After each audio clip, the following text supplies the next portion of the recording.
The Town Mouse and the Country Mouse. A town mouse once visited a relative who lived in the country. For lunch, the country mouse served wheat stalks, roots, and acorns, with a dash of cold water to drink. The town mouse ate very sparingly, nibbling a little of this and a little of that, and by her manner making it very plain that she ate the simple food only to be polite.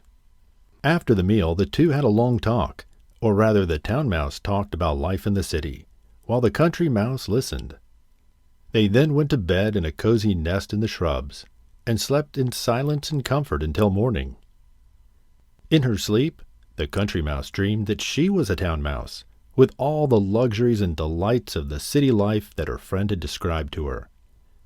So the next day, when the town mouse asked the country mouse to go home with her to the city, she gladly said yes.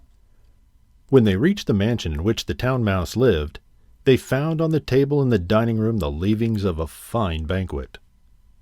There were sweet meats and jellies, pastries, delicious cheeses, indeed, the most tempting food that a mouse can imagine. But just when the country mouse was about to nibble on a dainty bit of pastry, she heard a cat meow loudly and scratch at the door. In great fear, the mice scurried to a hiding place, where they lay quiet and still for a long time, hardly daring to breathe. When at last they ventured back to the feast, the door opened suddenly and in came the servants to clear the table, followed by the house dog.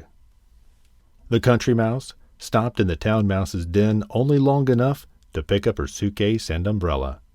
"You may have luxuries and tasty food that I have not," she said as she hurried away, "but I prefer my plain food and simple life in the country, with the peace and security that go with it."